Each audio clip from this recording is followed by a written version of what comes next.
오늘은 반가운 분이죠. 공무원연금 전 자금운용단 단장이셨던 이창훈 단장님을 초대했습니다. 안녕하세요. 네, 안녕하십니까. 네, 지금 뭐 모든 화두가요. 네. 지금 급속하게 지금 올라가고 있는 그 주식시장에 대한 이야기들로 그냥 꽃을 피우고 있는데 벌써 2,600도 훌쩍 올랐죠. 그렇죠. 그러다 보니까 이제 올해 그 수급의 원동력이 됐던 우리 동학개미들, 개인 투자자들 이야기가 나오고, 근데 이제는 외국인들이 거기에 가세해서 이렇게 끌어올리고 있다, 이런 얘기가 있는데 어떻습니까? 이제 이 외국인의 투자 이제 뭐 고정적으로 계속 대세적으로 들어올 거라고 보시나요?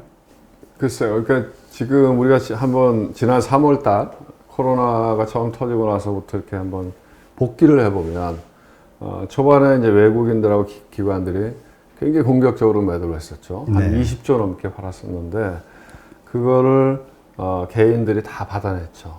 시장이 여기까지 끌고 왔던 것 같고, 최근에 이제 흐름들은 보면은, 외국인들이 이제 이번 달 들어서 보면은 굉장히 공격적으로 지금 사자고 들어오고 있어요. 그래서 이제 뭐 한 달 이렇게 된 것 같고요. 그 다음에 기관들은 조금 파는 것 같고요. 근데 제가 보기에는 그 외국인들이 들어올 수 있는 여건들이 된 것 같아요. 그래서 첫 번째로는 달러가 이제 지속적으로 약세로 가고 있는 국면에서 이머징 통화들도 사실 좀 불안한 모습을 보였었는데 최근 한 달 정도 이렇게 보면 우리나라 원화도 굉장히 강세로 갔고 중국의 위안화도 무진장 강세로 갔고 그 뭐 약간 흔들리고 엉망진창인 브라질 해화라도 최근에 보면은 바닥을 잡고 올라가는 모양이고 멕시코 페소도 그렇고요. 그래서 일단 이머징 쪽에 통화 가치가 안정되는 모양들이 나타나고,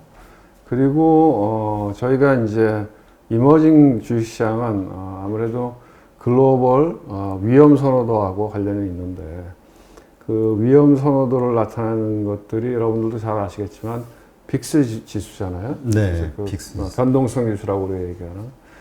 그 미국의 S&P 500의 빅스 지수가 금융위기 한참 코로나 위기가 심할 때에는 거의 뭐 100 근처까지 올라왔었죠. 그러니까 뭐 1930년대 대공황 이후에 우리가 못 봤던 숫자고 2008년 금융위기 때보다도 더 올라갔어요. 근데 지금 보면 그 숫자가 한 25, 6 정도 되는 것 같아요. 그러니까 물론 아직까지도 이제 코로나 위기가 터지기 전에 평균치는 대략 15 이하에서 머물렀으니까. 그래서 이제 제가 보기에는, 빅스 지수가 한 20 이하로 내려가면 시장이 굉장히 이제 정상화된 거다. 이제 그렇게 되면은 자금의 흐름이라고 하는 게, 또 미국 시장이 많이 올랐잖아요. 그러면 이제 그 자금의 흐름이, 이머징 쪽으로 넘어올 수 있는 여건들이 되어 있는 것 같고. 그리고 이제 어떻게 보면은, 그동안의 코로나의 락다운 때문에, 미국이 전 세계 소비를 주도하고 있잖아요.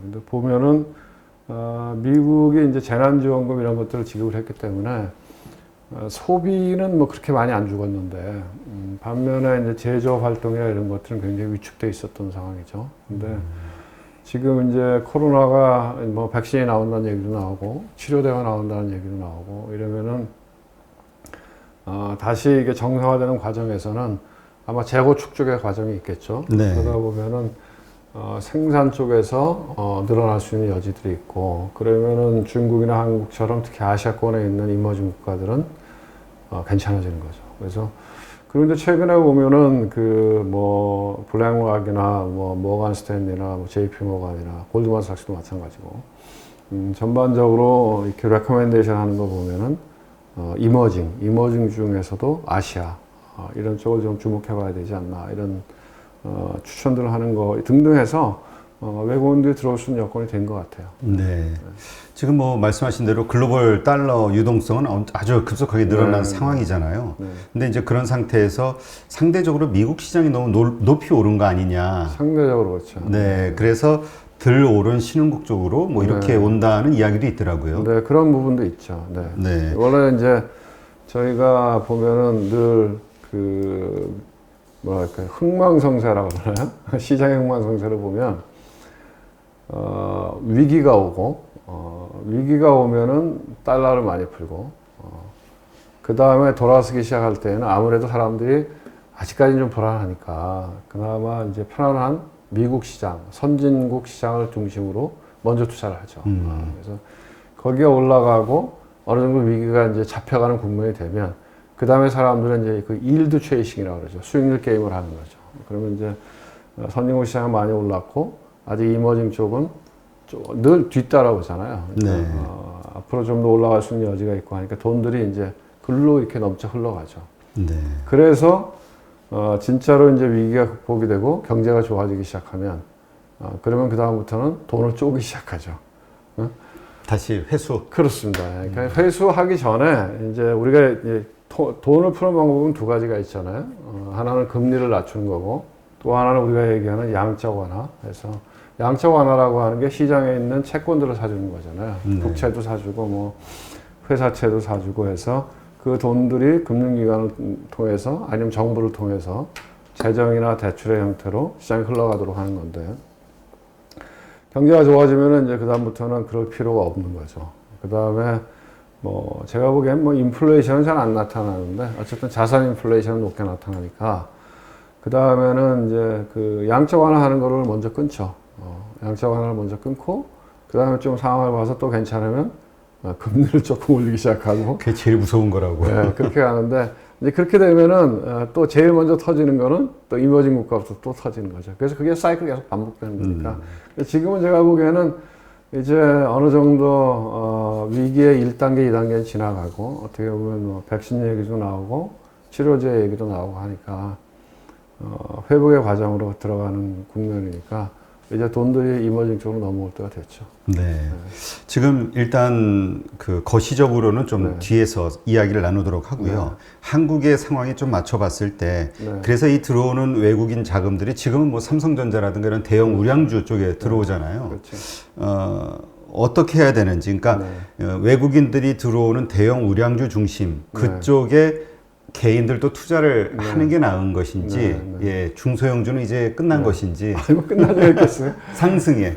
네, 끝난 건 아닌데 이제 상대적인 수익률 게임이 어떠냐 하는 거겠고 외국인들은 아무래도 삼성전자나 뭐 그 최근에 이제 뭐 LG화학도 많이 사고 뭐 대형 우량주로 사는 거죠. 대형 우량주로 많이 사는데 외국인이라고 얘기할 때 외국인들의 우리가 얘기한 글로벌 펀드 플로우 이렇게 보면은 가장 주포가 뭐냐?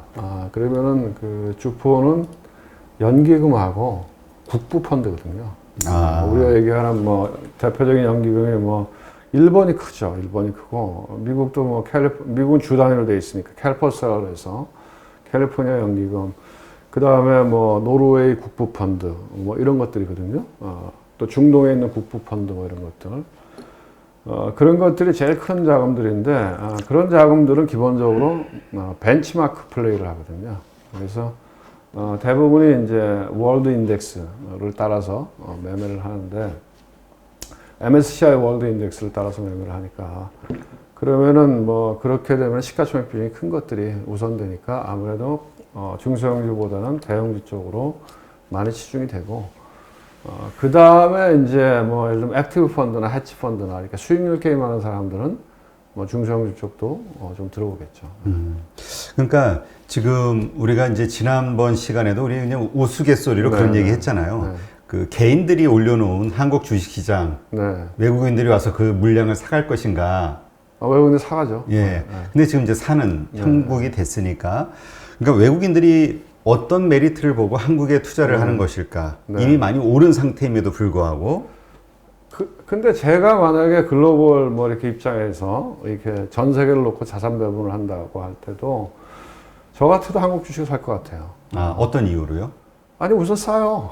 싼가요? 지금 많이 올랐음에도. 그러니까 싼 걸 떠나서 한국처럼 이렇게 뭐랄까 이렇게 펀더멘털이 튼튼한 나라가 별로 없죠. 우리는 정치 뉴스를 많이 보기 때문에 우리나라가 보면 아주 짜증스럽고 뭔가 이렇게 뒤처진 것 같은 생각을 갖는데 우리 산업 구조나 이런 거를 보면은 굉장한 그 펀더멘털을 갖고 있다고 저는 자부를 해요. 왜냐하면 이 조그만 나라에서 인구 5천만 밖에 안 되는 조그만 나라에서 산업 포트폴리오가 없는 게 없잖아요.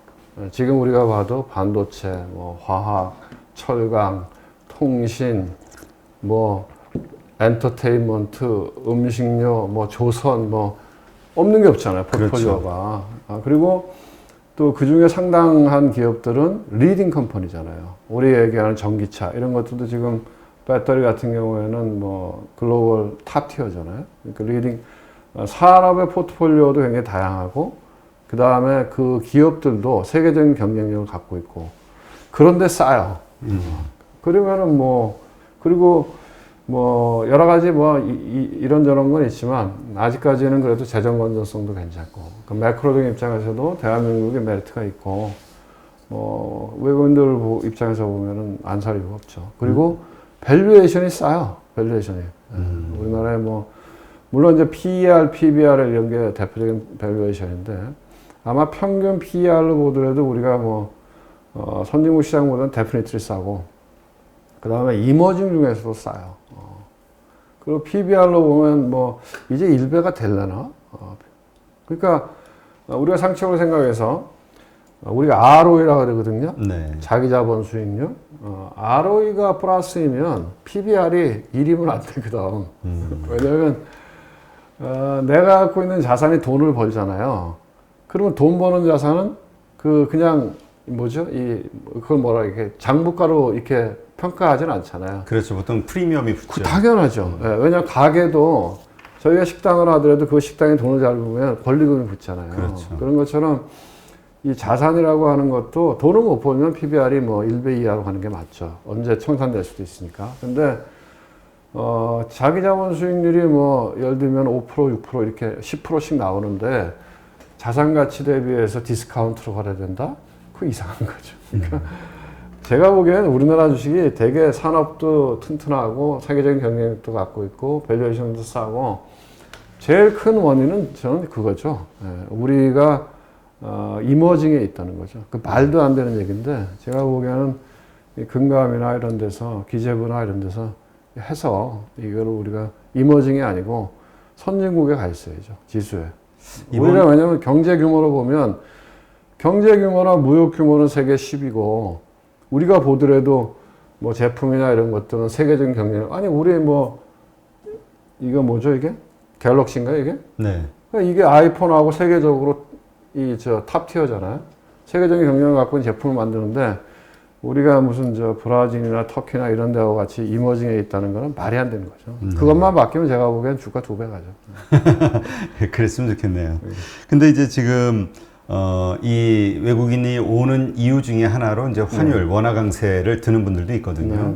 근데 이게 좀 가파르게 되잖아요. 그렇죠. 그러니까 투자자들이 들어오는 건 좋으나 수출 기업들의 이익률이 확 떨어지는 거 아니냐, 뭐 이런 걱정. 그러니까 결국 실적에 부정적인 영향을 주는 거 아닐까? 예, 이런 다소 우려는 있어요. 네. 왜냐하면 점진적인 원화 강세는 뭐 외국인들 입장에서 되게 좋죠. 왜냐하면 뭐죠? 임도 보고 뽕도 따고 환차익도 없고. 그러니까 저 주식 투자해서 돈도 벌고 환차익도 없고 그러니까 완전히 뭐죠? 1타 2피인가 좋은 건데 이게 너무 빠른 속도로 온 것 같아요. 제가 봐도 1,200원에서 1,300원까지 너무 빨리 와서 그러면은 이제 기업들이 조금 부담스럽죠. 네. 그래서 근데 뭐 지금부터는 제가 보기에는 속도 조절이 될 것 같아요. 왜냐하면은 정부에서도 최근에 보면은 구두 개입을 하잖아요. 근데 뭐 직접적인 이 외환 시장에서 개입하는 거는 미국이 이제 환율 조작국으로 이렇게 감시하고 있기 때문에 여의치는 않은데 그럼에도 불구하고 전 세계적으로 우리가 스무딩 오퍼레이션이라고 그래서 속도가 빠를 때는 그 속도를 조절하는 거는 다 인정이 되거든요. 그래서 그 다음에 일정한 범위 내에서 시장 개입하는 거는 또 문제가 없고 그래서 뭐 원화는 뭐 조금 더 강세로 갈 것 같아요. 지금의 여러 더 가지 가치, 달러 가치가 더 하락이 될 거다. 뭐 달러 가치도 그렇겠지만 달러 가치 하락이라보다 어쨌든 이제 바이든 행정부가 들었으면 재정 확대가 되겠죠. 그렇죠. 그리고 이제 더군다나 이제 여러분도 잘 아시겠지만 옐런이 이번에 이제 재무장관이 됐잖아요. 근데 옐런이야말로 이제 뭐 누가 뭐 인둘기라 그러나 사람 비둘기? 이상한데 인둘기. 원래 다비시 했던 사람이에요. 예, 그러니까 그리고 지금 상원이 공화당이 우위인데 그 조지아에서 1월 초에 또 선거해서 뒤집힐 수도 있잖아요. 만약 그렇게 되면은 뭐 등등등 해서 뭐 돈을 좀 더 풀 것 같고 그리고 오늘도 우리 금통위 하고 나서 하는 경제 전망했는데 마이너스 1.1%에서 조금 올렸죠. 조금 올렸죠. 그래서 경제 전망을. 네. 그래서 한국의 펀더멘탈도 괜찮고 그래서 방향은 원화가 조금 더 강세로 갈 것 같은데 속도가 너무 빨랐기 때문에 지금부터는 좀 완만해질 가능성이 있다. 그래서 뭐 주식시장에는 뭐 이미 지나간 거기 때문에 그렇게 악재는 아닐 것 같다는 생각이 들어요. 네. 그런데 이렇게 상황은 좋아지는데 기관은 가만히 있다. 이런 의견들이 있거든요. 기관은 팔잖아요. 그러니까 왜 그러냐. 예. 글쎄 제가 보기에는 이제 이런 것 같아요. 이제 그 연말이 다가오니까 이제 예를 들어서 뭐 이렇게 절대 수익을 추구하는 예를 들면 뭐 보험회사나 또는 뭐 증권회사의 상품 우리 프랍 어카운트라고 그러잖아요. 그런 데는 이제 북클로징이라고 그러죠. 더 무리 안 하고 이제 웬만큼 벌었으면 이제 털어내는 거. 그래서 나오는 물건들이 있는 것 같고. 그 다음에 제가 보기엔 이제 연기금 공제 같은 경우에는 이런 것 같아요. 연기금이나 이런 데는 정해진 비율이 있거든요. 전략적 자산 배분이라 그래서 올해 국내 주식은 몇 프로 한다 이렇게 정해진 비율들이 있어요. 근데 주가가 올라서 가만히 있는데도 비율이 올라갔어. 그래서 굳이 그거를 들고 갈 필요는 없거든요. 그러니까 이렇게 정해진 전략적 자산 배분 비율보다 높아진 부분에 대해서는 좀 덜어내는 것 같아요. 그래서 저는 뭐 수급상으로 보면은 시장이 11월이 제일 좋고 12월은 좀 재미가 없을 것 같아요. 그 지금 뭐 코로나 확산세가 워낙 심각하니까요. 뭐 네. 지금 2단계 거리두기 하자마자 지금 벌써 500명 돌파했다 뭐 이런 얘기도 나오고요. 결국 이게 이제 4분기 경제 실적, 그러니까 기업들의 경기 실적에 아주 안 좋은 영향을 끼치는 거 아니냐. 그리고 이게 또 보통 겨울 1월까지 예상이 되니까 1분기 실적도 그렇고요. 그러다 보면은 결국 주식 시장은 실적에 의한 어떤 하락 조정을 받을 거 아니냐 이런 의견도 있거든요. 근데 뭐 우리나라 같은 경우에는 뭐 미국은 락다운을 하면 영향을 많이 받죠.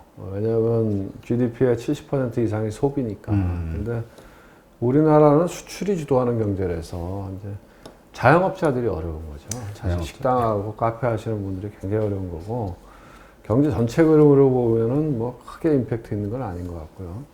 근데 이제 제가 보기에는 말씀하신 대로 좀 쉬어갈 것 같다고 생각이 드는 게 11월 장이 워낙 좋았잖아요. 그렇죠. 전 세계적으로. 예. 그리고 이제 내일부터는 미국은 추수감사주일이잖아요. 생스기빙이잖아요. 그러니까 통상 생스기빙 지나고 나면 이제 적극적으로 매매 안 해요.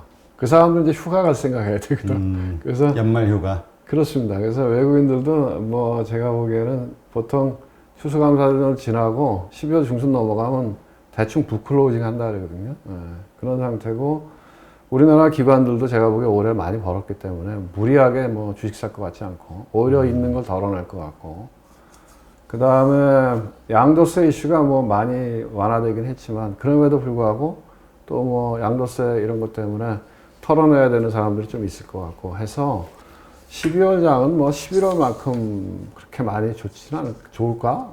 좀 그래 보입니다. 수급상으로 보면. 네.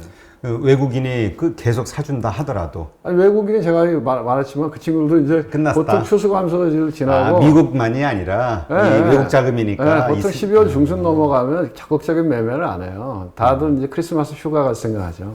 네.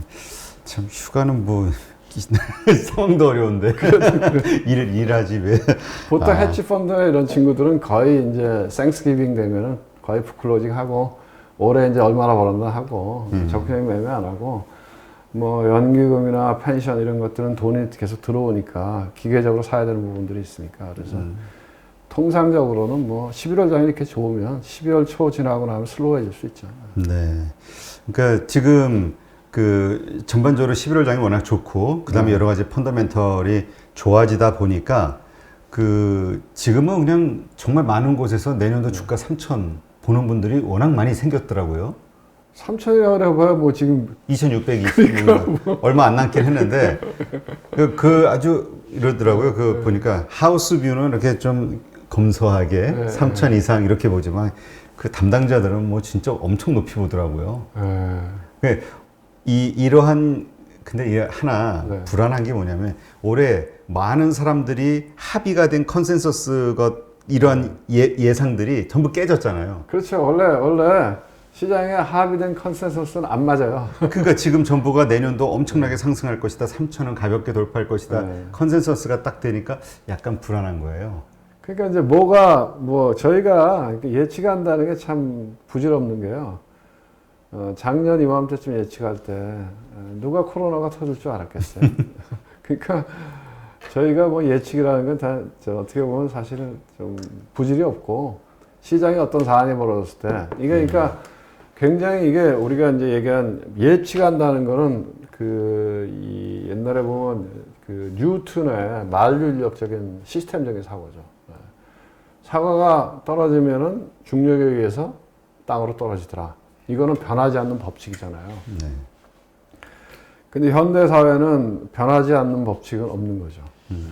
오히려 이제 굉장히 우리가 이제 컨틴전트하다고 얘기하는데 상황에 따라서 굉장히 유연하게 생각하고 그거에 맞게 적응하는 게 지금 현대 사회의 특징이죠. 만약에 야 사과 떨어졌는데 무조건 땅으로 떨어져야 돼 이렇게 강박적인 고정관념을 갖고 있는 거는 그건 20세기, 19세기의 사람이고. 근데 뭐 어쨌든 지금 상황에서 변수로 봤을 때는 시장이 좋아 보이죠. 네. 그러면 이제 지금 말씀하신 것처럼 내년도 이렇게 다 많은 사람들이 예상하듯이 이제 지금 여러 가지 펀더멘털에 의해서 좋은 일들이 벌어진다 하더라도 어떤 일들이 생기면 우리가 조금 그렇죠. 대응, 네, 싹 그렇죠. 뷰를 바꾸면서 거기에 그렇죠. 빠르게 대응을 해야 된다. 그렇죠. 이렇게 이해하면 그렇죠. 되겠네요. 그렇죠. 그 안 좋은 것은 뭐 여러 가지가 있겠죠. 어떤 상황들일지. 모르죠. 예, 그건 가봐야죠. 예, 하여튼 시장의 근데, 부정적인. 제일 안 좋은 건 주가가 많이 올랐다는 거겠죠. 네, 그게 제일 안 좋은 거죠. 알겠습니다. 하여튼 네. 지금 그럼 우리 김영희 교수님이 네. 그 이야기 하신 게 떠오르네요. 네. 이렇게 얘기하시더라고요. 버블을 즐겨라. 그런데 비상문 근처에서 즐겨라. 네, 알겠습니다. 근데 뭐 제가 생각하기에는 지금은 버블은 아니죠. 왜냐하면 저희가 이제 보통 이제 시장을 정의할 때 그런 얘기를 하는데 시장이 이제 보통 이렇게 아까도 제가 잠깐 말씀드렸지만 상황이 어려워지면 돈을 풀고 그 돈들이 가서 주가를 끌어올리는 유동성 장세가 오는 거죠. 그 유동성 장세가 오고 나면은 시간이 지나가면서 진짜로 경기가 좀 나아지기 시작하죠. 그러면 이제 진짜로 경제 펀더멘탈도 괜찮아지고 기업들의 이익도 늘어나는 과정에서 주가가 올라가죠. 그때 주가가 제일 많이 올라가요. 그게 우리가 얘기하는 실적 장세인데 지금 대부분의 사람들이 내년에 장이 좋을 거라고 얘기하는 거는 그걸 얘기하는 거거든요. 실적이 좋아지기 때문에. 그러니까 실적 장세로 간다. 그 다음 실적 장세로 와서 진짜 좋아지고 나면 그 다음에는 어떤 상황이 발생하냐면 역금융 장세라고 하는데 유동성을 회수하기 시작하죠. 그때부터 주가가 흔들려요. 그래서 주가가 이렇게 올라갈까 내려갈까 이렇게 왔다 갔다 하거든요. 그러다가 실적이 꺾이기 시작하면은 와장창 이제 내려가기 시작하는 게 우리가 얘기하는 역실적 장세. 그래서 그 네 개의 사이클이 계속 왔다 갔다 하는 거예요. 근데 지금은 보면 내년은 실적 장세로 들어가는 장이니까 뭐 좋죠. 네. 근데 이제 전제 조건 리스크 요인이 뭐냐? 다 전제 조건은 내년에 좋아질 거다. 경제도 좋아지고 기업들의 이익도 늘어날 거다. 했는데 그렇지 않을 경우 그거는 이제 리스크죠. 어떤 이유인지는 모르지만. 모르겠으나. 네. 알겠습니다. 내년도 기업들의 실적 올해 예상했던 것만큼 많이 발생이 되는지를 한번 잘 지켜봐야겠네요. 그렇습니다. 네, 알겠습니다. 이번에 미국 시장을 보면 미국도 지금 뭐 다우지수 3만을 훌쩍 돌파했죠. 네, 그러다 보니까 이게 정말 세상이 정말 이게 걱정거리들이 하나씩 다 사라지는 것인지 백신 나왔다는 뉴스, 치료제 나왔다는 뉴스 이런 것만으로 이렇게 오를 수 있는 것인지 이게 정말 버블은 아닌 것인지 이 걱정들이 많거든요. 어떻게 보시나요? 그래서 오르는 거죠.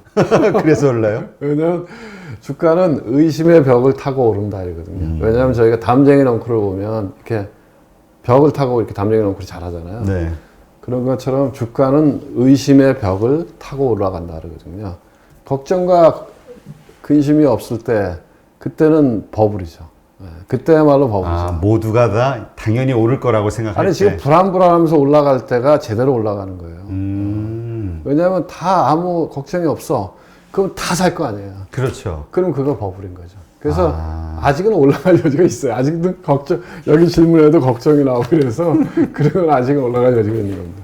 우리 저 작가가 산 주식은 이렇게 오르는 대로 자꾸 떨어지고 있다고. 지금 어떻습니까? 그러면 지금 시장에 아직 참여하지 않은 사람이라면 네. 지금이라도 당장 참여하는 게 맞다고 보시나요? 저는 뭐 일단은 일부는 사야 되겠죠. 일부는 사야 이제 계속 시장을 지켜보고 그 주식에 대해서도 자기가 관심을 갖고 공부도 하고 그러니까 일단 시작하는 거는 뭐 당장 하는 게 맞고 근데 조금 뭐 싸게 살 수 있는 기회도 있지 않을까 이런 생각이 들어요. 왜냐하면 개인들이 일단 지금 우리가 이제 각도가 급하게 올랐잖아요. 11월 달에 뭐 한 10% 넘게 올랐잖아요. 그 미국 대선을 전후로 해서 한 2달 동안 조정을 받다가. 근데 이제 개인들이 내가 사자마자 한 10%, 15%씩 손해가 나면 되게 힘들거든. 버티기도 힘들고. 그렇죠. 네. 그래서, 분할 매수를 하라고 하는 거거든요. 좀 나눠서 사면 빠질 때도 좀 사고 이러면. 근데 제 개인적인 생각으로 뭐 타이밍을 맞출 수는 없지만 일단은 뭐 좀 뭐 바른 당구는 맞는 것 같고 12월 달에 보통 좀 받는 경우가 많아요. 왜냐하면 우리가 이제 재무관리에서도 제뉴얼리 이펙트라고 이야기하는데, 통상 연말에는 사람들이 이제 뭔가 이렇게 클로징 하고 싶어 하거든. 그래서 좀 팔기도 하고, 또 세금 이슈가 있으니까, 이제 또 미국 같은 경우는 합산가사를 해주니까 손실 나는 것도 좀 팔고, 우리나라도 뭐 10억 이상은 또 대주주 양도 차익과세 하니까 또 좀 팔고, 그래서 12월 달에 팔았다가 통상 1월 달 되면은 이제 희망에 불타서 다시 사요. 다시 사잖아요. 그래서 늘 1월 달 장이 좋다 그래서 January Effect라고 하는 용어 자체가 있거든요. 그래서 뭐 급하게 안 사고 12월 달에 좀 살 수 있는 기회가 있지 않을까요? 네. 근데 뭐 주식을 사는 건 좋은 것 같아요. 아직 끝은 아닌 것 같습니다. 알겠습니다. 근데 이제 하여튼 그 급하게 하지 말아야 되는데 네. 사람들이 지금 막 오르는 거 보고 심리가 쫓기듯이 맞아요. 다급하게 사다 보니까 가끔 실수를 하더라고요. 실수는 아닌데 못 견디는 거지. 사고 나서 손실이 나면은 힘들어갖고.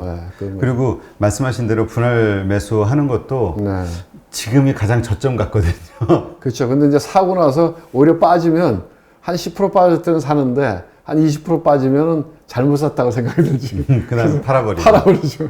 그러니까 개인들이 어쨌건 통계적으로 봤을 때 85%, 90% 이상은 네. 주식시장에서 돈을 잃는다 이런 얘기가 있잖아요. 지금까지는. 그러니까 그거는 결국 우리의 어떤 투자 패턴이 잘못됐든 시장의 시스템이 잘못됐든 어떤 것이든 문제가 있는 거잖아요. 저는 생각에 사람의 본성은 투자해서 돈을 벌기에는 버는 거와 반대라고 생각해요. 그러니까 사람의 인간의 심리를 본성 반대로 자체가. 가야 된다. 그럼. 왜냐하면 이제 우리가 통상 예를 들면 주식투자에서요 100만 원을 버는 것과 주식투자에서 예를 들면 주식투자에서 대표님이 한 500만 원을 벌었어요. 기분 좋으실 거 아니에요. 네. 500만 원을 깨먹었어요. 기분 안 좋죠. 기분이 더 나쁘죠. 네. 그러니까 통상적으로 500만 원 벌었을 때보다 500만 원 깨졌을 때가 더 기분 나쁘거든. 인간의 이게 본능이거든요. 뭔가 이렇게 인간이라고 하는 건 본능적으로 생존에 대해서 훨씬 더 강한 그런 걸 갖고 있기 때문에 그래서 또 하나 이제 사람이 갖고 있는 편향이 뭐냐면 우리가 그거를 경제학에서 이제 우리가 기대한다 그러죠. expectation 한다 그러잖아요. 근데 그 기대라고 하는 거는 전제 조건이 뭐냐면 지금까지 벌어진 거는 아무 상관이 없거든. 앞으로 벌어질 상황에 의해서 결정되는 뭔가 예측을 하야 되거든요. 그걸 우리가 합리적인 기대라고 얘기하거든요. rational expectation 한다 그러는데 통상 사람들은 어떻게 앞으로 기대를 하느냐. 이래 왔으니까 앞으로도 이렇게 될 거다. 이게 사람이 갖고 있는 보편적인 생각이거든요. 그런 수능적 기대. 그걸 우리가 이제 adaptive expectation이라고 하는데 근데 세상은 그렇게 안 이루어지거든. 그래서 사람이 갖고 있는, 이게 나쁜 게 아니고, 사람이 세상을 살아가는데 알맞게 돼 있는 이런 보편적인 어떤 사람의 특성, 이런 것과 저 정글 같은 주식시장의 그 세계의 논리가 잘 안 맞는 거거든요. 그래서 개인들이 들어가서 돈 벌기 어려운 거죠. 네. 그러니까 좀 쉽게 얘기하면 우리 본성을 거슬리는 네, 예, 어떻게 그런 보면 게 쉬운 건 아니지만. 그래서 자기만의 투자 원칙이 필요하다는 거예요. 뭐가 됐든. 예를 들어서 누가 말하는 대로 뭐 나는 비 오는 날은 주식을 사고 해가 쨍하는 날은 주식을 판다 해도 꾸준하게. 그러면 맞아요. 아니, 그러니까 자기 나름대로의 뭔가, 그래서 투자라고 하는 거는 자기 마음에 투자한다 그러잖아요. 왜냐하면 마음이 흔들리지 않아야지 끌고 갈 수 있기 때문에. 근데 그거는 정답이 없거든요. 그렇죠. 자기만이 세운 어떤 원칙이 있어야 되거든. 그래서 이제 그렇게 하라는 얘기죠. 남의 얘기 듣게 하지 말고, 뭐가 됐든 간에 자기 생각을 갖고 그 생각을 수정해 가면서 그 다음에 그걸 적어두는 게 필요하죠. 왜냐하면 내 생각은 나의 본성을 따라가니까 내가 생각했던 어떤 투자의 원칙 같은 걸 적어서 마음이 흔들릴 때마다 그걸 한 번씩 봐야 되는 거죠. 그러니까 투자 일지 적으시는 분들이 그런 이유로 뭐 적으신다고. 그럴 수도 있지. 예. 어려운 일이에요, 진짜. 그렇죠. 네. 사람... 저도 뭐 말은 이렇게 쉽게 하지만 저도 30년 했지만 아직도 어려워요. 언제 우리 단장님 주식으로 손해본 얘기 한번 들어야 되는데. 많죠, 많죠. 지금 근데 이런 질문이 하나 생기거든요. 네. 분명한 건 우리 실물 경제는 안 좋아졌잖아요. 그렇죠. 네. 그리고 내년도 좋아진다고 하지만 사실 세계 뭐 글로벌 절대 수준으로 보면 과거만큼 회복이 안 되죠. 안 되죠. 작년보다도 못 하잖아요. 그렇죠. 올해가 워낙 안 좋았다 뿐이지 올해보다 한 3% 정도 오를 것이다 네, 예상 네, 정도 맞습니다. 하는 거니까. 네. 그러니까 근데 주가는 이미 다 왔어. 네, 그러니까 지금 이런 거죠. 내년 실적에 대해서 말씀을 하셨는데 내년 실적이 좋아봐야 네. 작년보다 더 좋을까? 네. 그럼 작년에는 이 이상의 주가가 왜 못 됐지? 뭐 이런 맞아요. 예, 그냥 많은 사람들이 내년도가 엄청 좋아질 거라는 착시 현상을 갖는 것 같은 생각이 들어요. 분명한 건 실물 경제로 봤을 때 올해보다 조금 나아지는 것뿐이지 작년보다도 못한 상황이란 말이죠. 그렇죠. 절대적인 수준은. 그럼에도 불구하고 우리가 주가가 오르는 거를 그냥 이 이유를 갖다 꽤 맞추는 게 아닐까 이런 생각이 들어서요. 근데 이제 이런 거죠. 이게 상대적인 거니까. 왜냐하면 2019년도에는 풀려 있는 돈의 규모보다 올해 돈이 한 50% 더 풀렸잖아요. 유동성. 그렇죠. 네. 그리고 미국의 기준금리가 1.5에서 1.75였나? 그게 지금 0에서 0.25로 내려왔잖아요. 그러니까 기준금리가 떨어지면 그 디스카운트 레이트가 변화하면서 미래의 그 캐시플로우를 디스카운트 할 때, 미래의 현금으로 갖다가 현재 가치화할 때 어마어마한 임팩트 주거든요. 그러니까 그래서 이제 제가 얘기하는 대부분의 이카노미스트 출신들은 아마 올해 내내 시장을 별로 안 좋게 봤을 거예요. 이거 아닌데. 그래서 언젠가는 한번 폭락할 거야. 이런 얘기를 많이 했을 거예요. 그런 분들은 대부분이 이카노미스트, 경제학 전공이고 아마 증권회사에 있을 때 그쪽을 담당했던 분들. 그분들의 시각에서 보면은 임 대표님 얘기처럼 아니 뭐 지금은 나쁘고 2021년도 좋아진다 그래도 절대 수준으로 보면 2019년도도 안 되는데 주가는 이미 그 수준 이상으로 와 있어. 이거 이상한 거 아니야? 이렇게 얘기하는 거거든요. 근데 제가 보기에는 이제 시장의 유동성, 이게 그냥 화폐라고, 어떻게 보면 거꾸로 얘기하면 화폐 가치의 하락이다 이렇게 볼 수도 있고요. 결정적인 거는 금리가 내려갔다는 거고. 상대적인 거니까요. 저는 개인적으로 돈 푸는 거 이거 보통 사람들한테 좋은 일 아니에요. 그렇죠. 가난한 사람을 더 가난하게 만드는. 맞습니다. 아니 중산층을 아주 일부만 부자를 더 부자로 만드는 거고 대부분을 가난하게 1%를 가난하게 대부분을 가난하게 만드는 거기 때문에 이건 좀 좋은 건 아닙니다. 네. 알겠습니다. 그러니까 그 말씀으로 이해를 하는 게 낫겠네요.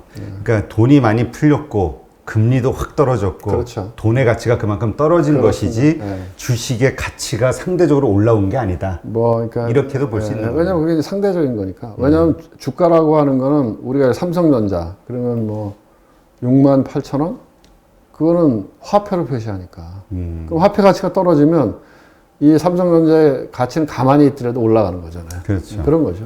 네, 알겠습니다. 지금 요번에 이 방송하기 전에 이제 우리 이창원 단장님 오신다고 네. 그러면서 이제 구독자들에게 질문이 있으시면 하시라고 했더니 네, 이제 몇 분이 질문을 주셨어요. 네, 네. 그걸 제가 좀 대신 네. 질문 드리겠습니다. 일단 글로벌 부채가 올해 9월까지 15조 달러 급증했고 네. 신흥국 중에서 채무 불이행이 쏟아진다는 우려가 네. 되고 있는 상황인데 네. 또 신흥국 가운데 일부는 돈을 갚을 능력도 안 된다 이런 상황이고요. 그러니까 이런 신흥국에서의 이 부채 문제로 어떤 경제 위기 혹은 세계 경제에 영향을 끼치는 사건들이 벌어지지 않겠는가? 디폴트 선언 같은 걸로. 저는 근데 뭐 대세는 아니라고 봅니다. 그러니까 이제 부채가 늘어나는 부분들은 뭐 확실한 것 같고요. 근데 이게 과연 인류에게 좋을 거냐? 그거는 이제 좀 양론이 있다고 봐요. 그러니까 이제 여기 제가 미리 이야기해도 될지 모르겠지만은 여기 질문해 보니까 그 MMT라고 하는 얘기가 나오는데. 네. 그러니까 이제 이 주류 경제학자들은 이렇게 생각하는 거죠. 그러니까 정부라고 하는 게 정부의 수입이라고 하는 거는 세금이잖아요. 그러니까 어떻게 보면은 세금을 못 거두면 쓸 돈이 없는 거잖아요. 네. 근데 이제 현대에 들어와서는 정부가 어마어마한 부채를 지면서 돈을 많이 쓰잖아요. 그런데 그거에 대한 비판들이 좀 있죠. 왜냐하면 우리도 이제 뭐 재정 준칙을 만들자 이런 얘기를 홍남기 부총리님께서 하셨잖아요. 한국은행 총재님도 동의하고. 근데 이제 이 주류 경제학은 아닌데 우리가 MMT 현대 통화 이론 이렇게 해서 저도 잘 모르겠어요. 제가 뭐 경제학자는 아닌데. 근데 내용을 보면은 말하자면 우리가 이제 그 기축 통화를 갖고 있는 국가들, 뭐 달러나 유로나 이엔을 갖고 있는 국가들 이런들은 그냥 돈 찍어내서 쓰자. 그래도 별 문제 없다. 그런 얘기예요. 쉽게 얘기하면. 그래서 돈 찍어내서 쓰더라도 뭐 별 문제 없다. 이런 얘기거든요. 근데 이제 통상 그 유럽 같은 경우에 특히 독일이 유럽의 재정위기 과정에서 보면 독일이 되게 이제 보수적이었잖아요. 네. 근데 뭐 아시겠지만 그 역사적인 배경이 있어요. 그러니까 독일은 1차 세계대전 이후에 그 바이마르 공화국이라고 있었는데 그 당시에 전쟁 배상금 이슈도 있었고 해서 돈을 많이 찍어내요. 돈을 많이 찍어내고 나서 그 후유증으로 어마어마한 인플레가 와요. 어마어마한 인플레가 와서 저희 그 학교 다닐 때 그런 거 얘기 들었었는데 어떤 사람이 맨날 술 먹고 술병 쌓아놨는데 나중에 보니까 그 사람이 그 돈 차곡차곡 모은 사람보다 술병 갖다 파는 게 더 낫더라. 이런 얘기가 나올 정도로. 그래서 바이마르 공화국이 거의 파산하는데 이제 그런 역사적인 그 배경이 있기 때문에 독일은 굉장히 그 재정 준칙에 대해서 엄격하고 그래서 보수적 입장을 스탠스를 갖고 갔거든요. 근데 이제 원래 그 미국도 네. 대공황 이후에 지금 미국의 연준이라고 하는 게 생기잖아요. 그렇죠. 그전에는 이제 뭐 그런 게 없었거든요. 근데 미국도 그 중앙은행을 만들 때 어떤 생각을 했냐면 중앙은행의 독립성을 생각한 거예요. 그래서 왜냐하면 이 정부라고 하는 거는 누가 그 정부를 움직이나요? 정치인이 움직이잖아요. 정치인은 국가와 국민을 위해서 하나요? 투표를 위해서. 그렇죠. 오늘 호흡이 딱딱 맞네요. 그러니까 정치인들은 모르겠습니다. 제가 이렇게 약간 시니컬한지 모르지만은 국가의 장기적인 이익을 위해서 일하는 것보다는 단기적인 자기의 선거를 위해서 일하는 사람들이 많으니까 어떻게 보면 정치가 포퓰리즘하고 이렇게 합해지면 나라를 망치는 거잖아요. 그렇죠. 그래서 정부는 계속 돈을 쓰고 싶어 하죠.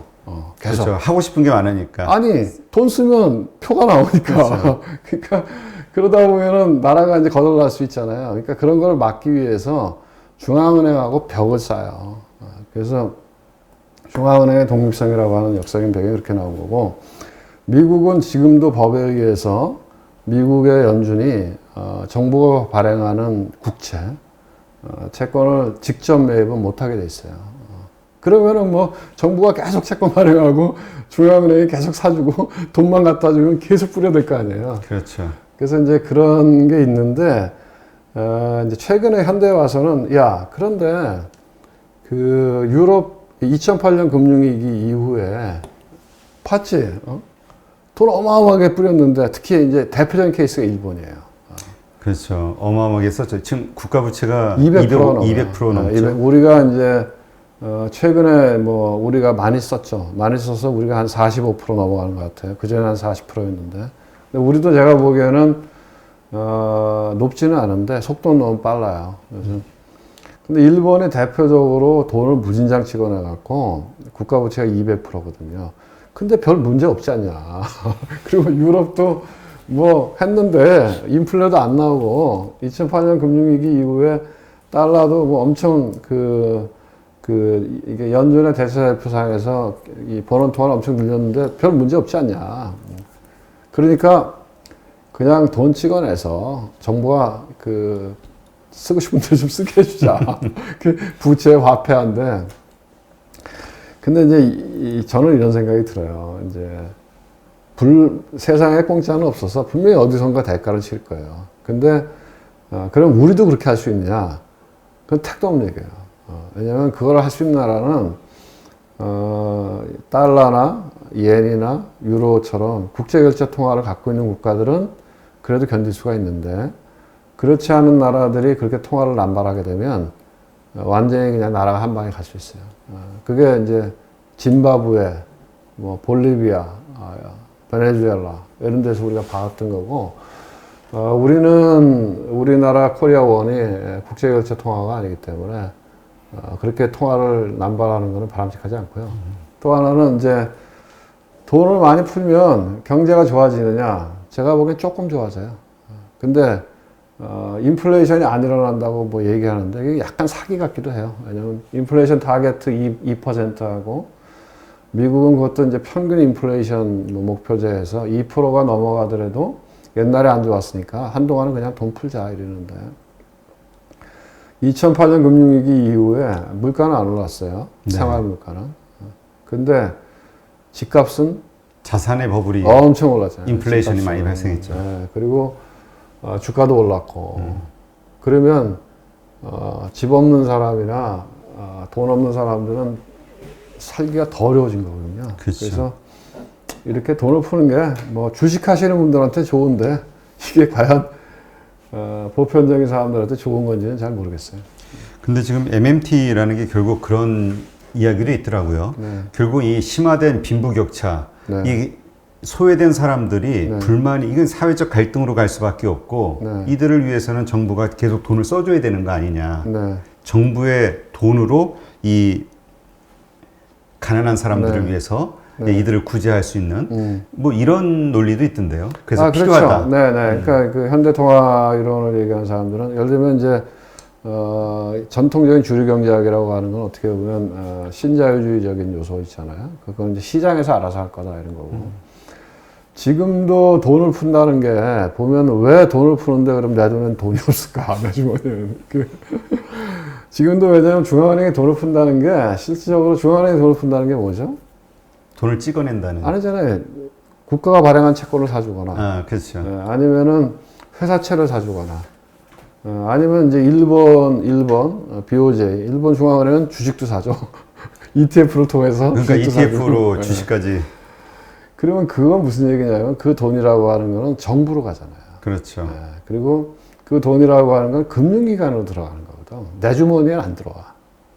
그럼 금융기관에 있는 사람들이 시장을 통해서 경제를 좋게 만들어 갖고 그 돈이 내 주머니까지 들어오게 만들어 줘야 되는데 실질적으로 그 사람들이 그렇게 하냐.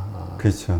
상당 부분이 그 돈들이 결국은 이 투기자본화돼서 부동산이나 또 주식시장이나 유가증권시장으로 들어와서 자산 인플레만 엄청 올리고 거기서 돈 벌어가는 걸 하는데 내 주머니까지 안 오더라. 그러니까 오히려 정부가 재정을 확대해서 정부가 필요로 하는 곳에 직접 돈을 이렇게 그렇죠. 뽑아주자. 그것도 뭐 일리는 있다고 봐요. 근데 과연 정부가 그렇게 효율적이고 정직할까? 그것도 모르죠.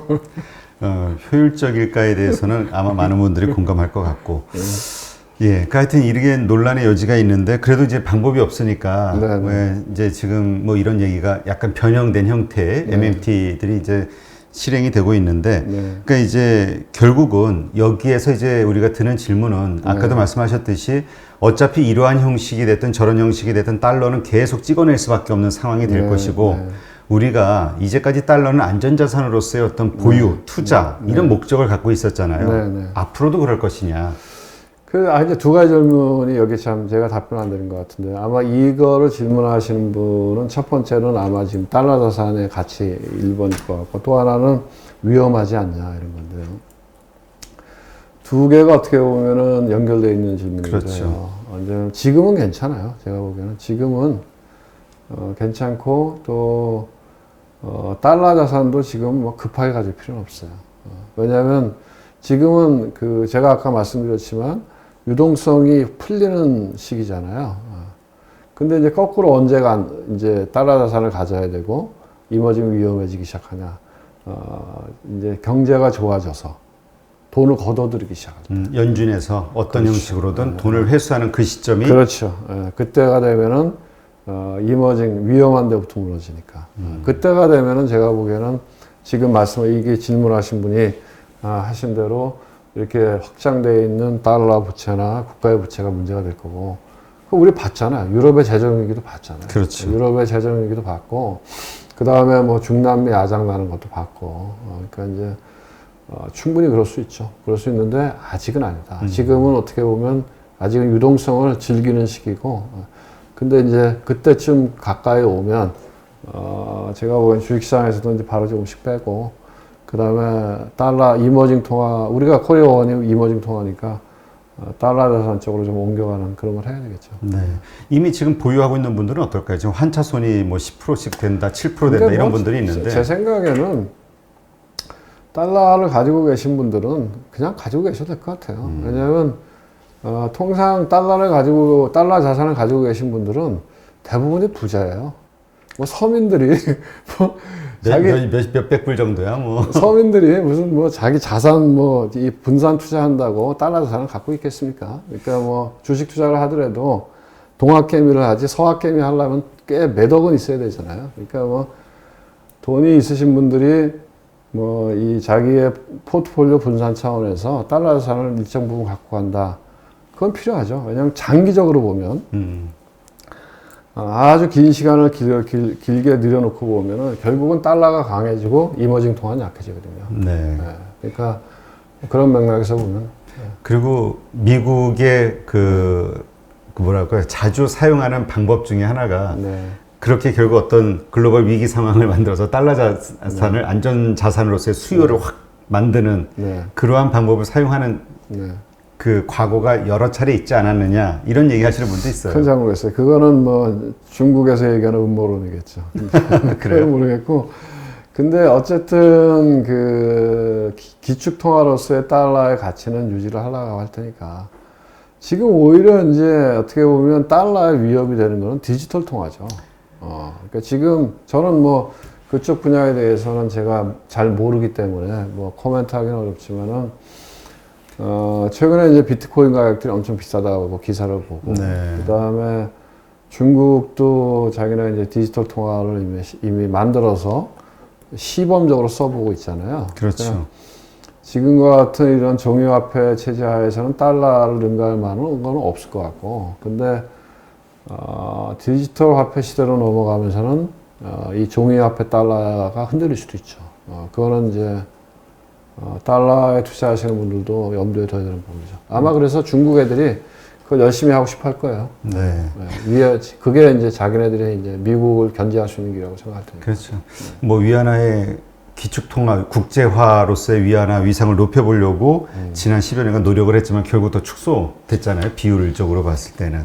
하여튼 뭐 그런 의도가 있을 수도 있겠죠. 중국은 그 디지털 통화를 만들어서 제가 기사를 보니까 이게 랜덤으로 사람 뽑아서 네. 그거를 이렇게 이제 뭐 뿌려주고 그걸 써봐라 이렇게 해서 시범적으로 지금 가동하고 있다 그리고 아마 EU도 그거 한다 그리고 네, 여기 애들이 다 쳐다보고 있다고 하더라고요. 그러면은 중국을. 뭐 제가 보기에는 우리나라도 그거에 대해서 연구는 하고 있다 그리고 네. 그렇게 되면은 미국도 뭔가 하겠죠. 그러니까 이번에 그 다른 출연자가 얘기를 하는 거 보니까 네. 이번에 바이든 정부 정권 인수위원회에 들어간 분들 중에 그 암호화폐, 가상화폐 이런 쪽에 전문가들이 좀 들어있다고 리브라 뭐 이런 관련된 필요할 거예요. 네네 알겠습니다. 여기까지 하도록 하겠습니다.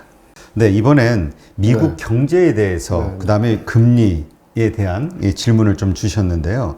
그러니까 지금 통화 정책은 연준이 쓸 만큼 쓴 거 아니냐. 그래서 연준으로서는 이제 한계에 부딪힌 거 아니냐. 이제는 정부가 재정 정책을 통해서 계속 돈을 쏟아내는 수밖에 없는 거 아니냐. 이런 것 자체가 연준의 한계를 드러낸 거 아니냐. 그러니까 그런데 아직도 시장은 어려운 일이 생기면 연준이 뭔가 해결해 줄 수 있을 것 같은 그런 생각을 하는데 이건 좀 잘못된 거 아닌가. 이런 의견이 좀 있거든요. 그러니까 이제 이 경제가 어려울 때 경제를 이렇게 살리는 방법이 크게 보면 정부가 돈을 쓰는 재정 정책하고 그 다음에 중앙은행들이 돈을 찍어 기준금리를 낮추고 돈을 찍어내는 통화 정책 이렇게 이제 볼 수 있는데 2008년 금융위기 이후에 보면 통화 정책이 매번 앞에 가 있었죠. 네. 그거는 왜 그러냐면은 정부가 재정 정책을 쓰려면 의회에 가서 동의를 받아야 되잖아요. 그렇죠. 네, 미국도 이번에 그 지원금을 다시 하려고 그랬는데 공화당 상원에서 안 돼 그러니까 못 하잖아요. 그러니까 이게 정부가 이 정치인이 뭐 중앙은행이 독립돼 있다 그러지만 중앙은행이 어떻게 독립돼 있겠어요? 중앙은행 총재를 대통령이 임명하는데. 그러니까 행정부 입장에서 보면은 국회를 가야 되는 재정 정책은 피곤한 거야. 근데 이 기준금리 낮추고 돈 푸는 거는 뭐 중앙은행이 독립돼 있어 계속 얘기하니까 뭐 이 정치적인 시비거리도 별로 없고 그게 손쉬운 건데 제가 말씀드렸지만 과연 그게 꼭 좋은 건가? 병행을 해야지. 돈만 찍어내 갖고서는 뭐 2008년 금융위기 이후에 앞으로도 그럴 것 같아요. 한 뭐 5% 정도의 사람만 엄청 부자가 되고 나머지는 상대적으로 다 빈곤해지는데 그러니까 통화 정책과 재정 정책은 같이 가야 된다. 특히 이제 재정 정책이 정말로 필요한데 이렇게 돈을 이렇게 지원하는 방법으로 그렇게 가서 그게 오히려 훨씬 더 서민들한테 좋은 거 아닌가 이런 생각이 들어요. 그래서 아마 이제 이 연준에서 그 최근에 이제 파월 의장이 그런 얘기 한 것도 그런 거죠. 야, 왜 맨날 나보고 돈만 찍으라 그러냐. 그럼 나중에 이거 뒷감당을 어떻게 하려고. 자기 때문에 세상이 망했다 이런 소리 들을 수 있으니까. 아니 2008년 금융위기가 왔을 때 그 사람들이 그린스펀을 얘기했잖아요. 그렇죠. 그린스펀은 한참 전인데 야 그린스펀 너가 제때 돈 못 줘갖고 이거 온 거 아니야? 이렇게 얘기했고 밀레니엄 버블 때도 마찬가지였고요. 그 닷컴 버블 터질 때도 뒤에 가면 야 중앙은행 제대로 할지 똑바로 못 해갖고 말이야 이 버블 만들고 터트리고 말이야 욕 먹거든. 그러니까 왜 나만 해? 너도 같이 해 이런 거죠. 그래서 근데 미국은 이번에 잘 된 것 같아요. 왜냐면 이제 옐런이 이 FRB 출신이잖아요. 옐런이 그 연준 의장 했던 사람이 이제 재무장관 들어갔으니까 이게 통화 정책하고 재정 정책이 잘 호흡을 맞추지 않을까. 그래서 좋아 보입니다. 네. 그러면 지금 어쨌건 이제 지금 뭐 여러 가지 요인으로 이제 달러 약세가 이제 점점 기조화되고 있고요. 그 다음에 그 재정 적자가 점점 커지다 보니까 미국의 국가 등급 신용도도 좀 떨어지고 있고, 그러한 여러 가지 상황들 때문에 인플레이션이 좀 빠르게 오지 않을까 이런 걱정을 하는 분도 있거든요. 그거는 저도 좀 궁금해요. 그럴 수도 있겠다 싶은 생각이 들어요. 그러니까 옛날에는 2008년 금융위기 이후에는 인플레이션, 그러니까 자산 인플레이션 엄청 났지만 우리 얘기하는 이제 소위 경제학자들이 만들어 놓은 그 CPI 그거는 별로 안 올라갔는데 어쩌면 이번에는 왜냐하면 재정정책이나 재난지원금 이런 것들은 돈을 직접 주잖아요. 그렇죠. 사람들한테. 과거에는 뭐 이 기준금리를 낮추고 해서 돈이 제가 말씀드렸지만 정부나 아니면은 금융기관 쪽으로 흘러가서 시장을 통해서 이렇게 어떻게 보면 자산시장으로 많이 들어왔는데 돈을 직접 사람들한테 주고 직접 예를 들어서 뭐 그린 뉴딜 이런 거 해서 그린 인프라 이런 데 직접 일자리를 창출시키는데 돈을 집어넣고 그러면은 어쩌면은 수요가 늘어날 수도 있겠다. 그런 생각이 들어요. 그리고 뭐 또 코로나 때문에 사람들이 굉장히 이 소비가 위축돼 있었잖아요. 네. 그런 것들이 뭐 우리가 얘기하는 보복적 소비? 그렇게 되고 돈을 엄청 많이 풀려 있고 그러면은 요번에는 어쩌면 생각보다 인플레이션이 올 수도 있겠다. 그런 생각이 듭니다. 네. 네. 그러니까 지금 기준금리는 뭐 0%대지만 제로금리지만 사실 시장금리, 그러니까 은행들의 뭐 대출금리 이런 시장에서의 금리 이미 높게 반영이 돼서 거래가 되고 있다 이런 얘기가 있잖아요. 그걸 이제 우리가 일드 커브라고 얘기하는데요. 수익률 곡선이라고 얘기하는데 경제가 이제 나빠질 것 같다. 그러면은 이제 예를 들면 단기금리는 기준금리에 연동을 해요. 짧은 금리 쪽의 금리는. 근데 장기금리는 경제 전망에 연동하거든요. 그래서 경제가 안 좋아질 것 같다고 하면 뭐 경제가 안 좋으면 자금 수요도 별로 없을 테니까. 그러니까 장기금리가 내려가거든요. 보통 우리가 장기금리 얘기할 때는 미 국채 기준으로 10년짜리, 30년짜리. 그래서 이제 일드 커브가 보통 경제가 안 좋을 때는 우리가 역전되거든요. 그래서 인버트 된다고 하는데. 그러거나 플랫하거나. 근데 최근에 보면 말씀하신 대로 단기금리는 기준금리가 제로니까 별로 안 올라오는데 미국채 10년 금리는 뭐 꽤 올라왔어요. 이제 거의 1% 가까이 왔어. 네. 그런 걸로 봐서는 장기금리 안에 경기회복 플러스 인플레에 대한 기대 이런 것들이 좀 묻어 있을 수도 있겠다. 그래서 저도 이번에는 혹시 좀 상황이 달라질 수도 있는 거 아닌가 이런 생각이 들고 만약에 인플레 숫자가 높게 나오면 주식시장에는 안 좋은 얘기죠. 그건 생각할 수 있는 위험 요인 중에 하나죠. 그러니까 여러분들이 말씀하시는 게 내년도 주식시장이 상승할 것으로 예상은 되지만 주의 깊게 봐야 되는 게 인플레이션이라고 그럴 수 있을 것 같아요. 얘기를 하시더라고요. 네, 왜냐하면 이제 물가 숫자가 올라가면 이것도 정치적인 이슈거든요. 저는 늘 볼 때 경제라고 하는 게 정치와 무관할 수 없다고 생각해요. 정치 경제 같이 묻어가는 건데 물가가 올라가면 사람들이 피곤하잖아요. 싫잖아. 그렇죠. 특히 서민들이. 왜냐하면 뭐 어차피 집이 없이 살아왔던 사람은 집값이 올라가면 기분은 나쁘지만 다 원래 집이 없었는데 근데 만약에 월세가 올라가요. 그러면 안 되죠. 그러면 안 되잖아요. 그리고 뭐 예를 들면은 채소값들이 막 올라가. 기름값도 올라가. 그럼 당장 내가 살 수가 없잖아. 그러면 정치적인 불만들이 커지잖아요. 그러면 정부로 바꿔보고 싶잖아요. 그렇기 때문에 뭐 자산 인플레이션은 뭐 우리는 가재 개 붕어니까 그냥 그러려냐고 니들끼리 와라 잘해라. 뭐 그런데 생활 물가, 소비자 물가가 올라가면 가재 개 붕어도 싫거든. 그래서 이렇게 되는 상황에 대해서는 정치적으로도 민감한 이슈가 되는 거죠.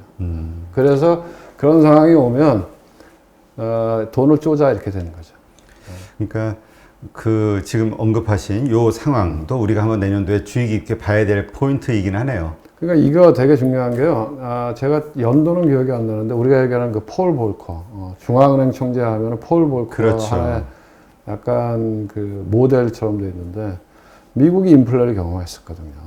그때 폴 볼커가 들어서서 금리를 뭐 6%인가 기준금리를 무지막지하게 올리면서 주식시장 작살내면서 인플레를 잡았죠. 왜냐하면 인플레가 올라가면 그 정치적으로 큰 이슈니까. 그렇죠. 네. 그러니까 그때 폴 볼커에 대해서 정치인들의 압력이 어마어마했다고. 그래도 역사상 가장 위대한 연준 의장이라고 또 그렇게 포장이 되더라고요. 근데 폴 볼커가 어떻게 보면 와서 그렇게 해서 주식시장을 작살냈지만 그렇게 해서 물가를 잡았기 때문에 그 정권은 더 길게 갈 수 있었던 거죠. 지금 이러한 여러 가지 경제 지표들 이것을 참 감안했을 때 2021년도에는 미국 경제에 큰 위기가 있을 것이다라는 전문가들의 예상이 있다. 뭐 20%까지 폭락할 수 있는 일들이 있다. 뭐 이런 예상이 있나 보죠. 모르겠어요. 어떻게 제가 생각하시냐고. 다수 의견은 아닌 것 같고요. 소수 의견일 것 같아요. 네. 요번에 손정희 회장 등도 이미 주식을 그렇죠. 팔고 현금화했다. 네. 이런 얘기가 있잖아요. 근데 그분이 요새 잘 안 맞잖아요. 조만간 위험한 일이 벌어질 것이다 해가지고. 근데 그분이 최근에 잘 안 맞잖아요. 그런가요? 최근에, 그렇죠. 그분이 손정희 펀드가 네. 뭐 최근 한 2, 3년 동안 어렵잖아요. 어려워갖고 특히 더 어려워진 거는 이제 그분이 공유경제 투자를 많이 했는데 코로나 오면서 더 어려워진 거죠. 그러니까 어렵다라는 걸 일단 본인이 상황이 어려우니까 모든 게 또 아니, 이제 압박으로. 그게 아니고 그분이 그러니까 그분이 되게 이제 대단하신 투자가인데 또 그분도 또 다 맞지는 않는다 이런 얘기죠. 알겠습니다.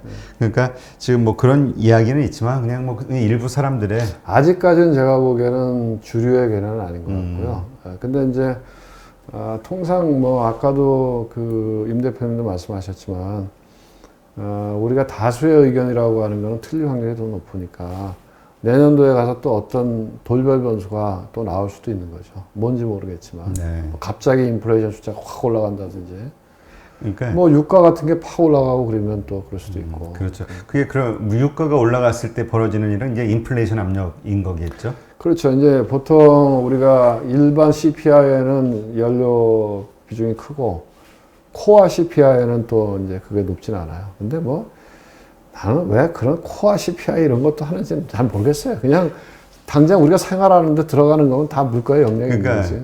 그 코어 그것들을 얘기하는 게 연준은 그거 코어 지표 가지고 물가 지표 가지고 금리 결정을 한다면서요. 그게 이제 이런 거죠. 뭐 물가나 음식료나 유가나 음식료나 이런 거는 사람들의 소득에 근거한 수요 공급 곡선이 아니고 뭐 예를 들면 태풍이 분다든가 그러면 농산물가가 확 올라갈 수 있고 또 뭐 중동에서 뭔가 전쟁 같은 게 일어나면 또 이거 확 올라갈 수 있고 하니까 그런 거는 금리 결정에 이 약간 번외다 이렇게 생각하는 거죠.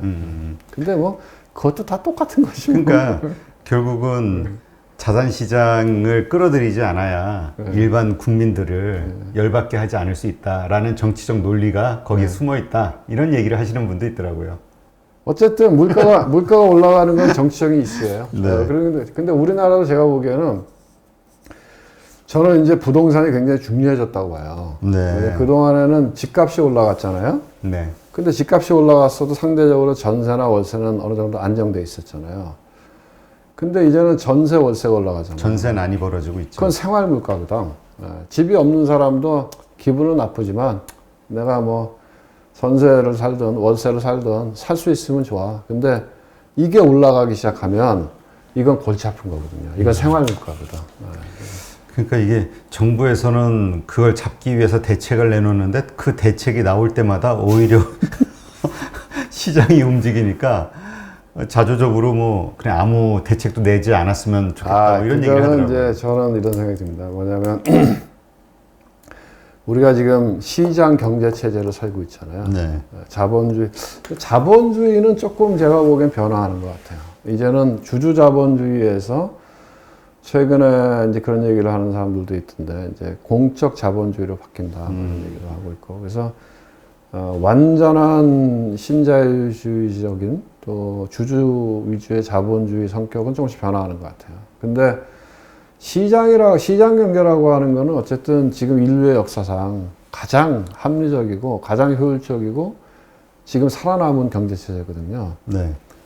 그런데 이제 이런 거죠. 정부가 가격을 통제할 수 있다는 생각을 갖잖아요. 네. 수요 공급을 통제하잖아요. 예를 들면 왜 그러면 이 현 정부에서 부동산 정책이 실패했을까? 제가 보기에는 이 생각의 프레임이 시장이라고 하는 걸 우리가 컨트롤할 수 있다 이렇게 생각하는 거죠.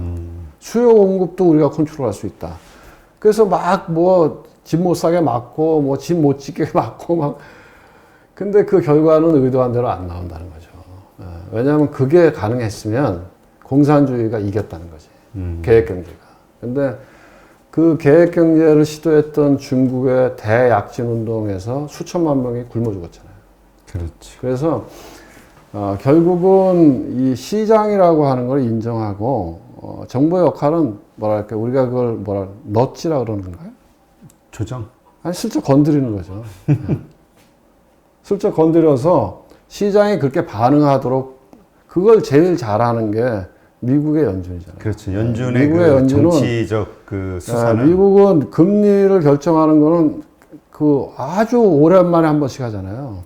대부분이 포워드 가이던스라고 해서 말로 하잖아요. 그렇죠. 그 말로 시장에 계속 소통하면서 야 이렇게 가 하고 시그널링 하잖아요. 그리고 시장이 움직여 가도록. 근데 만약에 시장이 진짜로 너무 심해 그러면은 예기치 않은 순간에 확 질러버리잖아요. 그래서 시장을 다 순응시켜서 그 다음부터는 이제 그런 격언이 생긴 거잖아요. 연준에 맞서지 마라. 맞서지 마라. 그 시장을 잘 이해하고 시장과 같이 가는데 우리는 제가 보기에는 24번 부동산 대책이요. 시장도 모르고 시장을 본인이 통제할 수 있다고 생각하기 때문에 이게 된 거죠. 일단 뭐 의도가 어쨌든 결과론적으로 이제 많은 부작용이 일어났기 때문에 어떤 그 책임을 가지신 분들은 좀 책임감을 느껴야 될 것 같기도 하고요. 그런데 여기에서 이제 이런 질문이 하나 나온 거예요. 금리 인상이라는 게 과연 이루어지면 우리는 이제 전부 상황이 안 좋아질 거라고 얘기를 하잖아요. 네. 도대체 상황이 얼마나 안 좋아질 것이냐, 주식시장이. 금리 인상을 하게 되면 만약 일어났다고 하면 네. 첫 번째 딱 발생이 된 거예요. 금리 인상이. 네. 뭐 0.25나 0.5나 딱 되겠죠. 네. 어떤 일이 벌어질까요? 그건 주식시장에 좋은 일입니다. 처음엔. 처음에 첫 번째는. 첫 번째. 그러니까 이제 그게 상황이 어떠냐에 따라 달라요. 그러니까 예를 들어서 2012년도였나요? 제가 정확히 기억 못하는데 12년도, 13년도 그 언저리인가 1차 테이퍼 텐트너비라고 하는 게 있었어요. 14년도였나? 그때 이제 벤 버넌키가 그 FRB 의장을 할 때인데 야 우리 이제 좀 쫄지도 몰라 하고 슬쩍 얘기했는데 시장이 완전히 그냥 경악해 본 거예요. 막 주가 빠지고 그래서 그게 테이퍼 텐트럼 그래서 긴축 발작 시장이 막 경직했어요. 발작적인. 그래서 이제 유동성이 풍부하게 풀려 있는 상황인데 경제는 아직 못 따라와 있는데 그런 상황에서 조금 유동성을 쪼갰다 하는 얘기가 나오면 시장에는 발작이 일어나죠. 그런데 그게 아니고 돈을 풀었어요. 그리고 경제가 의도한 대로 따라와서 점진적으로 좋아져 경제가. 그러면 경제가 좋아지니까 우리 이제 좀 금리도 좀 올리면서 서서히 좀 조이자. 이렇게 할 때는 금리가 올라가면 이거 경제가 좋아져서 올리는 거니까 괜찮은 거지 하게 되는 거죠. 그래서 초반에 몇 번 금리를 올릴 때는 주식시장에 그게 악재가 아니고 호재로 작용을 해요. 그러다가 어느 단계를 넘어가서 경제도 굉장히 좋아. 근데 이제 물가를 걱정해야 되는 상황이에요. 그때 금리 올라가는 거는 주식시장이 안 좋은 거죠. 그래서 보통 지금 모든 사람들이 나와서 주식시장이 괜찮다 얘기하는 거는 아직 경제가 완전히 안 좋아지니까 그래서 주식시장이 좋은 거예요. 근데 경제가 굉장히 좋아. 그리고 금리를 올리고 이 유동성을 쪼기 시작해. 그러면 초반 국면에서는 경제는 계속 좋아지는데 주가는 못 올라가요. 박스권에 있어요. 왜냐하면 펀더멘탈을 보면은 주가 올라가야 돼. 근데 유동성은 조금씩 줄어들어. 그러니까 박스권에 있어요. 그러다가 경기가 꺾이는 조짐이 나오면 주가가 급락하는 거죠. 그러니까 보통 주가가 보시면 아시겠지만 올라갈 때는 천천히 올라가요. 조정받을 때는 빠르게 조정받아요. 대처하기 갑자기 그냥. 갑자기. 아니 그러니까 이제 그 말씀은 그러니까 예를 들어서 금리 인상을 경기가 좋아서 금리 인상을 해야 될 것 같아라고 하고 그냥 조치를 취했을 때는 오히려 시장이 긍정적으로 받아들이지만 네. 자금이 많이 풀린 것 같아. 물가가 올라가서 그 돈을 회수할 수도 있을 것 같아. 금리를 올릴 수도 있을 것 같아라는 메시지를 시그널을 줬을 때는 오히려 주식시장은 발작을 할 수 있다. 이렇게 이해를 해야 될까요? 그래서 이제 근데 참 제가 보면 그래도 그 미국의 경쟁력이 좀 있다고 봐요. 왜냐하면 그런 상황이 오면 또 뭐 누구 같으면 그래도 계속 밀어붙일 거 아니에요. 시장이 틀렸어. 왜냐하면 시간이 지나가면 우리가 생각하는 게 맞아. 이거 밀어붙이잖아. 근데 미국의 연준은 그런 상황이 오니까 딱 발을 빼요. 시장이 딱 그러니까 아니 그런 건 아니었어. 니네가 잘못 들었어. 그거 아니었어 하고 발을 쓱 빼거든요. 그리고선 왜냐하면 이미 효과는 봤으니까 시장에 이미 그럴 수도 있다고 하는 걸 해서 시장이 이미 움직였잖아요. 근데 더 망가지면 안 되니까 발을 쓱 빼죠. 네. 그랬다가 나중에 하거든. 그러니까 그런 그 시장과의 소통 이런 것들이 제가 보면 참 정책의 우리보다 한 수이다. 우리는 뭐 무조건 계속 밀어붙이잖아요. 그렇죠. 20몇 번씩 계속 밀어붙이잖아. 그러니까 되돌아가면 뭔가 내가 약점이 잡힌 건가 아니면 뭐 하여튼 잘못했다는 걸 인정하는 게 될 수도 있다라고 생각하는 것 같기도 하고요. 이거는 경제행위인데 이걸 정치행위처럼 하니까 그게 문제가 있는 거죠. 그러니까 그냥 시장이 그러면 그냥 이렇게 할 수도 그렇죠. 있고 저렇게 할 수도 있고 그렇죠. 유연하게 하면 유연하게 좋은데 해야죠. 그래서 지금 이 질문이 금리 인상과 금리 인상 시그널은 어떻게 다른가요? 라는 질문이 하나 있는데 네. 이게 지금 말씀하신 그렇게 그렇죠. 받아들여야 될게요. 네, 그렇죠. 그러면 다시 한번 좀 정리를 하면 금리 인상에 대한 어떤 할 수도 있어 이런 신호가 나오는 건 사실 좀 주식 시장에는 부정적으로 처음에는 좀 주춤하죠. 그러니까 제가 정리해서 말씀드리면 아직은 금리 인상을 걱정할 단계는 아니다 이런 거고요. 금리 인상도 두 가지가 있다. 하나는 경제가 아직 완전히 회복되지 못했는데 예를 들어서 물가가 갑자기 올라가기 시작해서 어쩔 수 없이 금리를 인상해야 되는 상황. 그런 상황은 주식시장에 굉장히 안 좋다. 그런데 돈을 많이 풀고 주가도 올라가 있지만 경제가 회복이 돼서 그 경제 회복에 맞춰서 금리를 인상하기 시작하는 거는 초반에는 한 두세 번 오를 때까지는 주식시장에 좋은 얘기다. 근데 이제 경제 꼭대기에서 경제를 꺾기 위해서 금리를 인상할 때는 주가가 꺾인다. 이런 거죠. 네. 그러니까 금리 인상 시그널도 말씀하신 대로 경기가 좋아지고 있기 때문에 금리를 올릴 필요가 있다라는 시그널을 내보낼 때도 그때는 좋은 쪽으로 받아들일 수 있겠네요. 그렇죠. 근데 물가, 아까 말씀하셨지만 혹시나 물가가 올라가서 이거 좀 부담스러운데 이거는 나쁜 거죠. 그러니까 무조건 금리 인상과 금리 인상 시그널이 주식시장에 부정적인 게 아니라 네네. 그것도 이렇게 두 개로 상황을 나눌 말씀드렸잖아요. 뉴턴의 만윤력, 시스템적인 사고로 주식을 투자하면 안 되고 늘 컨틴전트하게 상황에 따라서 이것저것 보고 유연하게 해석을 해야 된다 이런 거죠. 네, 네. 또 오늘 이 말씀 들으니까 막연하게 금리 인상에 가지고 사실 깊이 생각하지는 않았거든요. 그냥 금리 인상하면 시그널 나오면 주식 던져야 될 때다 이런 생각을 했었는데 그것도 어떤 성격이냐도 한번 잘 분간할 필요가 있겠네요.